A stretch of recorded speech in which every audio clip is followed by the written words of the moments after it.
Another afternoon of lessons drug along, until their teacher announced a new topic, and the alien students perked up immediately. In bright, glowing green, the headline flashed out in purple light on the holographic board: Humans' Perception of Death. Finding humans strange was already par for the course for every student from across the galaxy. But today, something was different. Why do humans talk to their dead? The heading on the board sent a ripple shock in the class, and when the bell for recess sounded, whispers filled the classroom. Aliens of students who had been waiting idly, like the small, bored Zorks with tiny antennas at the back, or the three-eyed Arathions, who always exchanged thoughts through telepathy, or the Sivruses with mechanical arms on shoulders, were now all eyes and ears.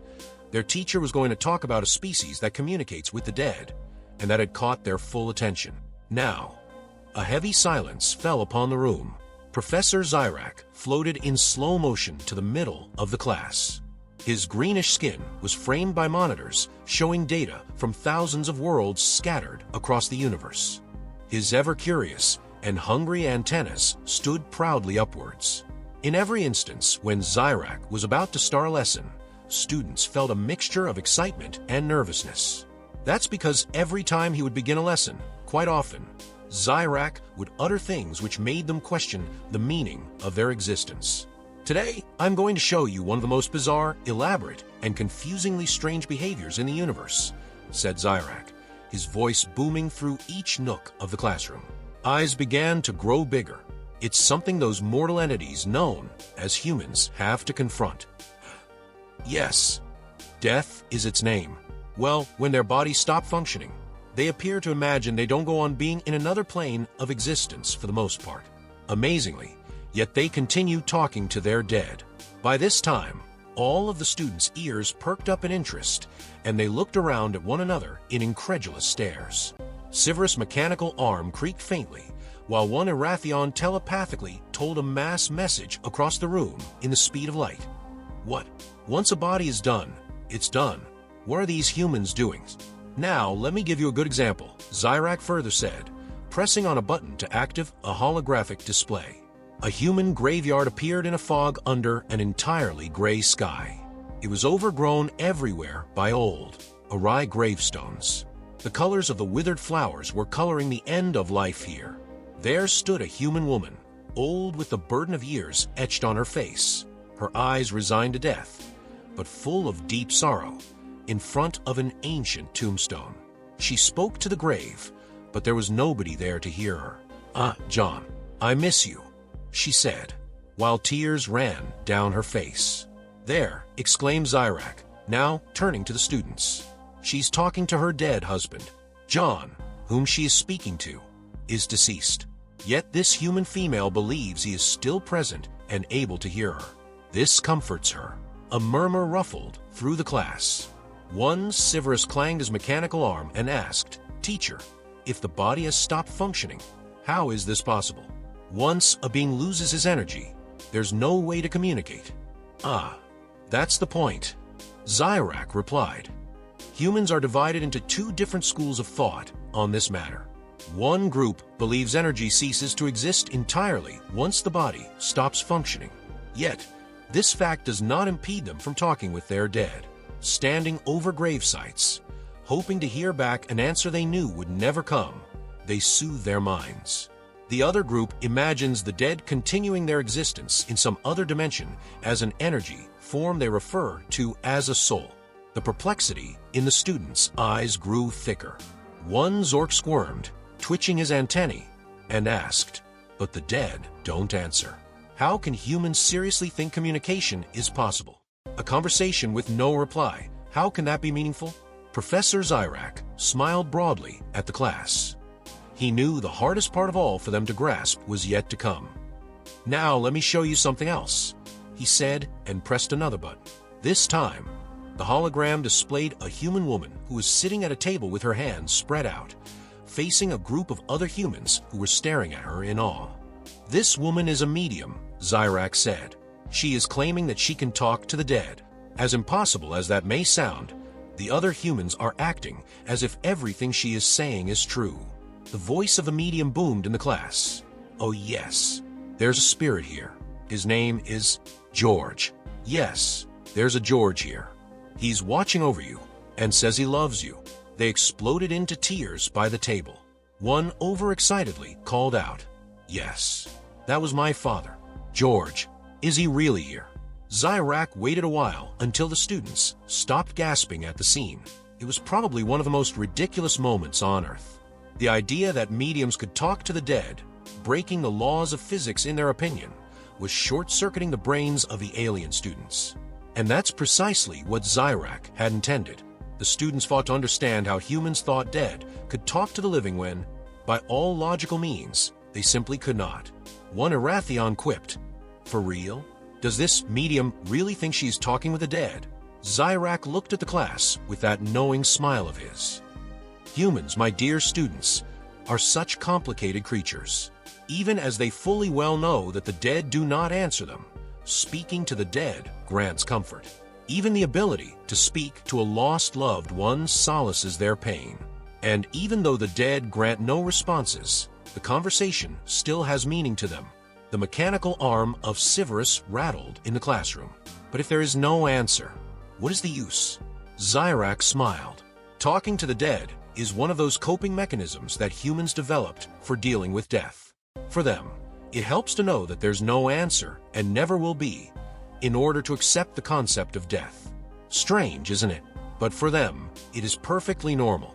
A short moment of silence passed in the room as alien students tried to wrap their minds around such a complex relationship that humans had with their dead. Severus's mechanical arm clicked a few times, while the Zorks clashed their antennas together. As the Zorks' antennas started to collide, the tension in the classroom grew. The alien students were more baffled than before. One Erathion, speaking telepathically, couldn't help but show just how apprehensive he was. On our planet, once one dies, there ends the existence. It just doesn't make any sense trying to connect with someone from the past. But humans, how is their peace accepted with so much uncertainty? This echoed in the room as alien students' brains bubbled with questions, their telepathic waves crashing against one another. Professor Zyrak watched delightedly on. Watching such brilliant beings from across the galaxy fumble over an understanding of humans made Zyrak feel his lesson was on track. Enjoying the confusion of the students, Zyrak continued, "Humans accept death as being out of their control. But that's precisely why talking to the dead has been developed in the first place. The communication doesn't really exist for them, but it carries a meaning. Just like building a bridge in their minds, a bridge to an idea that allows connecting the fact that the souls of the dead exist somewhere. And interestingly enough, all this is not just done for themselves, but it also comforts one another." After this explanation, a murmur swept through the class. The antennas of the Zorks wiggled, the mechanical arms of the Severuses creaked, and the third eyes of the Erathions scanned the room in a biodynamic attempt to fathom the strangeness of it all. Some antennas quivered, and a couple of students telepathically remarked how weird the lesson was. Why do humans run away from death and yet spend so much time dealing with it? Utterly illogical, thought a Zork.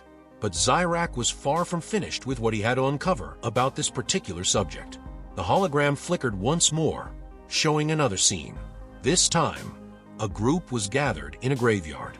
They were all dressed in black, their faces somber, some of them crying, other ones bowing their heads in silent prayer. "Now I'll show you another oddity," Zyrak said. His hand passed over the new scene. "This is a burial. Humans bury their dead. This ritual is their way of saying farewell. But as you can see, they talk to the dead as if they were alive.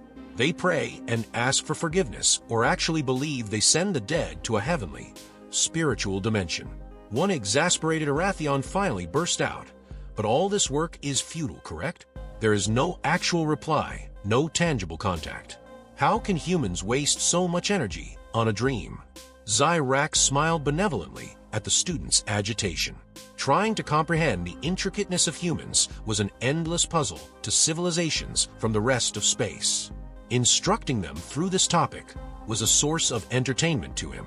"Humans," replied Zyrak, "are constantly at war between logic and emotion.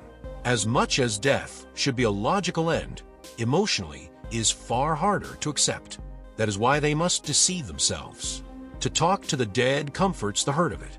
Nor is this an act that is personal, but social. For them, it is part of grieving. The alien students digested what the professor said, growing even more uneasy. It was hard to understand why humans would engage in such complex, emotive, and illogical behavior. Severus's mechanical arm clicked softly as he interrupted once again. Does this grieving process help them reduce their fear of death? Zyrak nodded at this expected question, his face beaming with satisfaction. Yes, but only for a while, because even after the grieving process is all over, death always remains in their minds like a ghost. That is why, instead of taking the reality of death into their life, they look for ways to battle against it. They hanker after immortality. But since immortality is impossible, this custom of talking with the dead becomes the sole source of consolation. One student of Zork rung and unrung his antennas in fast motions before speaking. But for a mortal race, isn't this ritual a huge waste of time? Instead of talking with their dead, they could invest their energies into something far more useful. Zyrak smiled. Humans found some sort of strange balance. They try to avoid death with all force, yet at the same time cling to rituals that are bound to push them right in its face. But remember, one of the most important things about humans is their emotions. They might seem weak in the realm of logic, but those emotions are what keep them going. It's through talking to the dead that they actually strengthen their ties with the living, because every conversation is, in reality, something they say to a living person or even to themselves. The air in the class grew thicker. The conclusion to such a complicated lesson was in question for all students. What would it be? Humans, in their eyes, were no longer just strange creatures. Their relation to death was an extremely deep paradox. Even alien students could hardly fathom. Another Severus spoke to conclude the discussion. But this talking to the dead, does it truly help them? Are they at peace after performing these kinds of rituals? Zyrak was silent for a moment as he answered the question. Then, turning to his students with a serious expression, he continued, "For some, yes. For others, no. But that's not the point. What matters is that those rituals keep them the way of continuing to live. For those species that cannot master death, this is how they will not lose a thread with life. However strange it may sound, this constitutes one of the most interesting contacts they ever invented with the rest of the universe." The classroom fell silent. The students felt the weight of Zyrak's explanation. Still a mystery to them, now they were starting to understand a bit more of this humanist puzzle. A species which talks with their dead, chases immortality, yet lives in between life and death. This lesson had fully changed their perception of Earth. And with that, the extraterrestrial students came one step closer that day to knowing the peculiar relation that humans had with death. Still, each of them carried the question in his breast. Why does a species with such a short lifespan spend so much time on death? Zyrak wanted this question to linger in their minds because the real lesson had just begun. The moment that followed, after Zyrak's last words, the class sank deeper into silence. Each alien-like student was absorbed in the processing of new conceptions of this nature, which was still intricate. Their vibrating antennae softly hummed while their brains worked featherishly. Mechanical arms of the Severuses clicked once in a while Zorks moved lips and whispered to each other telepathically. Third eyes of the Erathions scanned the room, reflective of how hard their minds were in work. Death had become too much of a mystery to understand for the alien students. Zyrak was satisfied by how the others were quiet, in deep thought. It showed his lesson had truly challenged the minds. Yet there was still much to learn, and the subject of death and humans' obsession with it wasn't as straightforward as it had initially appeared. After a while, Zyrak changed a hologram. Now on the screen was an old town square. Buildings were dilapidated, and people were in old-fashioned attire. Zyrak placed a date in the corner of the hologram. 19th century, Earth. Humans talking to their dead is not a modern-day affair, Zyrak said, his tone absorbing the students' attention. Even in ancient times, this species tried all means to talk with the dead. Now, let me show you another example of how humans interacted with their dead throughout history. The hologram showed the group walking through the old town. The women wore skirts of wide radius, and the men wore tall, cylindrical hats. But one thing did stand out for everyone to see. Amidst the crowd, a long table set with curious objects upon it was in place. On that table lay a large crystal ball, some cards, and candles flickering therein. At the head of the table sat an old woman. Her face had age wrinkles etched in it, while her eyes spoke volumes of the weight carried for many years. This woman, explained Zyrak, is what is called a medium. She claims to be speaking with the dead. In those days, humans would use such individuals to speak with the dead. The old woman's hologram moved her hand over the table, mumbling something. Then she suddenly stopped and looked around at the crowd of people. "There is a spirit here," she said in a deep voice. "His name is Richard. Yes, someone named Richard. Someone here must know him." They were all eyeing each other in that multitude. Then, a middle-aged man stepped forward. Surprise and hope filled his eyes. "Yes, he was my brother," he spoke in a quivering voice. She turned to the man now. Deep seriousness was in her eyes. "He wants to speak with you. He has a message to deliver to you." Again, she said nothing for some time, as if communicating with an invisible someone. Slowly nodding, her eyes caught those of the man's. "Richard is telling you, it's okay. You may let me go. I am at peace now." Tears welled up in the man's eyes. A murmur ran quietly through the crowd. Everyone was in awe. The medium acted as if she really had spoken to the man's lost brother. In the classroom, one of Zork's antennas vibrated rapidly. He sent a telepathic message across the room. "This is just a trick. These people are being duped. The dead can't return and deliver messages." Zyrak nodded, as if acknowledging the student's thought. "Yes, many of you may think this is a trick, but that's not the point. Humans choose to believe in these interactions because it helps them deal with their losses. The idea that death isn't the end and that their loved ones have simply moved on to another dimension gives them comfort." And Arathion mentally asked the class, "Don't they know these mediums cannot really communicate? Believing in something so illogical, what does that say of how their minds work?" He breathed deeply, not really dismissing the question of the student. Humans are dictated by emotions more than logic. Logic always goes to the back seat, whether it is real or not. That does not matter. What matters is the comfort provided by the belief. They don't want to know if actually the mediums speak with the dead, because knowing the truth may take that comfort away. At this, one of the Zorks straightened his antennae and said, "But this is a highly inefficient process. They are running from the truth, and all that does is make them so fragile. How does the rest of the universe manage? We, the Sivrises, the Zorks, the Arathions, all of us march into the truth with no holding back. But humans cling to their illusions." Zyrak remained unperturbed by the outburst of the Zork. He had expected it. "Yes, you may be right," Zyrak said, "but remember, humans have different survival strategies. Perhaps their emotional delusions give them strength in other ways. Maybe it helps them stand greater challenges. And remember, humans are still alive in much of the galaxy. Despite all their illogical behavior, they still exist." After these words, a short silence fell in the class. Evidently, the students were thinking about how it could be that humans do such illogical things. Talking to the dead, calling for the one who's gone. This was illogical, and yet it made some sense. Zyrak wanted the lesson to go even deeper. "Now, I'm going to show you something else," he said. The hologram changed once more, this time to a scene out of modern Earth. There was the image of a modern house. Inside it sat a woman in the living room holding a phone in her hands. There was an app on the screen that claimed one could talk with loved ones who have died. Humans, explained Zyrak, are using their technology to communicate with the dead. This app contains a spirit simulation. One can talk with digital versions of their lost loved ones. As you can see, humans are using not only old methods, but also modern technology for this purpose. This new development once again sent the students into a state of shock.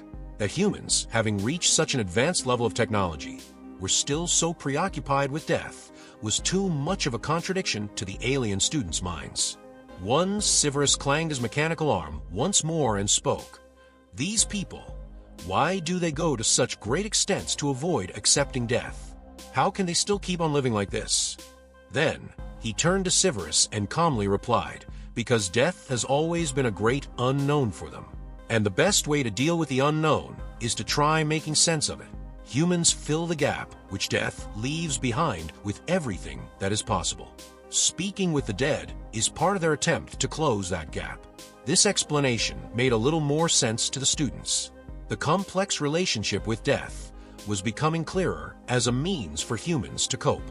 But most of the students were still not quite getting the deeper paradox behind this behavior.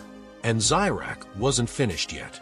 Professor Zyrak was satisfied that chaos in the minds of the students was finally taking shape, and he had become ready for the final part. He still had a few critical points to nail, which could explain the very complicated relationship of humans with death.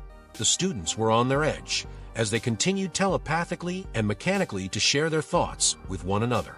But Zyrak broke the silence with one final movement, turning on his holographic device once more. It was the image of people this time, fully clothed in white against bright lights, with a mystique in the air.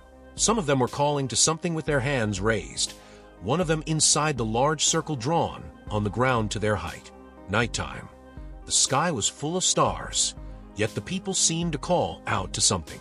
Humans not only attempt to speak with the dead individually, but also en masse, explained Zyrak. This is a form of ritual.